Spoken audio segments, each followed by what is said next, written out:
Fararri Waaqayyo gooftaa isiniif haa ta'u jechaa kabajamtoonni maatii Waaqayyoo fi hordoftoonni TV tamsaasa Tulluu Moochaa kan taatan amma sa'aatii kana istiidiyoo keenya irraa kan dubbii sagalee Waaqayyootti isin jajjabeessuudhaaf achi as ba'e an obboleessa keessaan Paaster Shallamaa Amanaan jedhama. Kanaan duras na hordofu akka jirtan ammas na hordofuuf akka jirtan abdii guutuun qaba. Waanan addunyaa kana ilaalee waanan bara tajaajiltoota durii kaasee ammaa jiran ilaalee taajjabaa jiru keessaa dhaloonni baay'een namoonni baay'een jireenya isaanii keessatti dheebuu baay'ee qabu. Dheebuun isaanii garuu dheebuu daangaadha. Amma nachi ga'uu fi amma nas ga'u jedhanii amma tilmaamanii booddee waan dheebotaan waan barbaadan sana gaafa dhaban wantoota sana gargar kutanii ganaa ammas hojii biraa eegalu. Kanaaf jajjabeessuudhaaf daqiiqaa muraasaa maduree dheebuu daangaa hin qabaatiin jedhu. Jireenya kee keessatti dheebuu daangaa hin qabaatiin.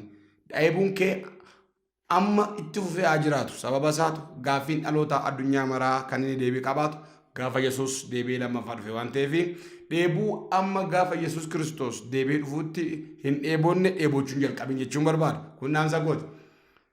Wanta ati dheebottu amma gaafa Yesuus lammaffaa deebi'ee jireenya biyya kanaafaa siikutti ammas dheebuun kee itti fufaa ta'uu qabaa yoo beeloftes yoo dheebottes kan jedhu mee akka itti galumsatti godheen Maatiyos 5 gubbaadhaa kan jiru kaasee waan gabaabaa erga dubbadhee booddee nan goolaba. Warri waan qajeelaa akka mina bishaanii akka dheebottan gammadaa akka midhaanii beela'anii akka bishaanii dheebotan gammadan isaan geessifachuuf jiru jedha.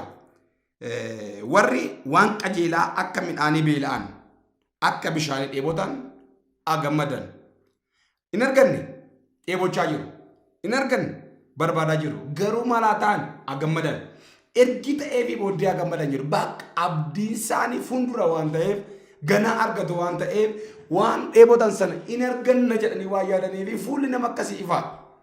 Fuulli nama akkasii ifaadha. Fuulli nama akkasii yeroo agartu buddeena calaqaasalaatu. Dhiyoota achuu mogoo saallau jireenya isaanii simboo qabu. Dhaabbi isaanii simboo qabu. Sababa isaa waan beela'aa jiran waan dheebotaa jiran kana maal godhu in argatu.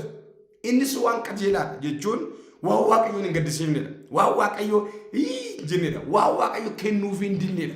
Warri waan qajeelaa akka midhaanii beela'an akka bishaanii dheebotan gammadan maaliif geessifachuuf jiru waan itti gammadan kana waan beela'an kana waan dheebotan kana maal ta'u in kennamaa fi in argatu jedha.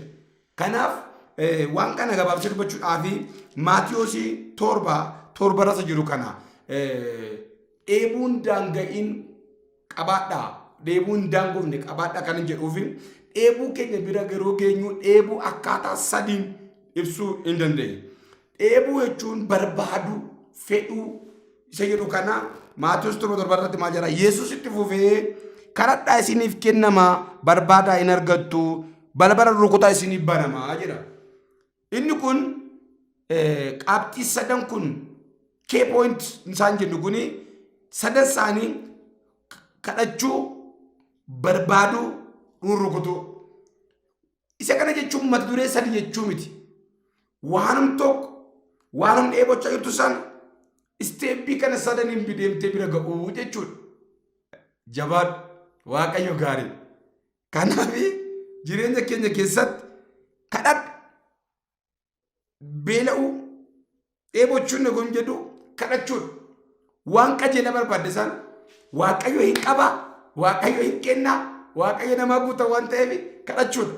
Waan kadhannu nu in arganna pray jedhamanni kun waan kadhannu san yoo dafee raawwachuu baate yoo xiqqoo bubbule maduree isa jijjiiruu dhiifne kadhannaa keenya itti cimsuun maal jedhama siik jedhama. Barbaadu itti cimanii barbaadu gatii baasanii barbaadu irriba dhiisanii barbaadu gatii akka nama baasutti gatii guddaa waan qabuuf wanti barbaadaa jiru gochuu barbaadu.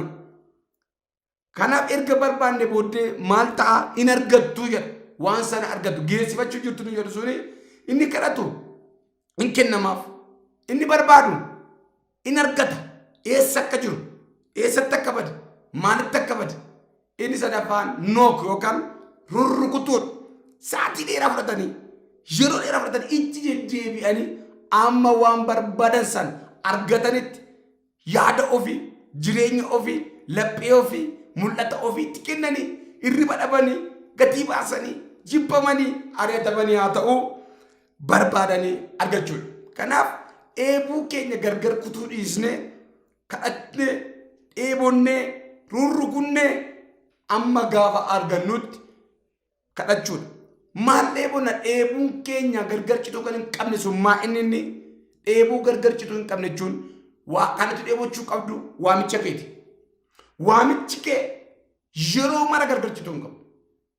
Dheebodhe jettee, beela'e jettee, rakgadhe jettee, jibbame jettee, waamicha Waaqayyo itti si waame, namanna jibbe jettee, balbalannaa bara mudite jettee addaan kutuu hin qabdu. Hiriiree itti fuftee dheebochaa, itti fuftee hojjechuu qabdu. Inni lammaffaan waan dheebuun kee daanga'uu kan hin qabne, itti yeroo hunda dheebochuu kan qabdu maanni ulfina Waaqayyoo fuula Waaqayyooti. Ulfina Waaqayyoo kan fuula Waaqayyoo kana yeroo mara umrii bara jireenya kee hundumaa dheebottee barbaaddee argachuu qabda. Kanaaf garbichi Waaqayyoo maal jedhee ani waan tokko si kadhadha isa immoo argachuun barbaada. Innis immoo guutummaa bara jireenya kootiin mana kee keessa taa'ee hojjeta jettuuf dinqata jettu arguudha jedhe. Kanaaf ulfina Waaqayyoo fuula Waaqayyoo bara jireenya keetti takka dheebottee faarfachuuf lallabuu waan dheebottee fuula Waaqayyoo ulfina Waaqayyoo dhabuu hin qabdu. Bara jireenya kee waamichi kee fi ulfinni Waaqayyoo fuulli Waaqayyoo jireenya kee irra argamuu qabu. Kanaafidha garbichi Waaqayyoo maal jedhee ammas gara Waaqayyoo ilaalaa fuulli keessa naa ifu deebitanii illee yoo lafan ilaaltanii jedha. Kanaaf bara jiraattu keessatti inni dheebottee gargar kutuu hin qabne barbaada gargar kutuu hin qabne inni sadaffaan immoo maa inni mootummaa Waaqayyooti. Mootummaa Waaqayyoo dheebottee ture jettee dhiisuu hin qabdu. Amma dhumaatti dheebochuu qabda. Dheebuun kee gargar cituu hin qabu. Dheebuun kee daanga'uu hin qabu. Abdeeste argatteeste daanga'uu hin qabu. Mootummaan Waaqayyoo waan haalaan daanga'amee dhabamu miti. Yesuus hin dhufa nu fudhata nu geessa dhaqechi kee jiraanna.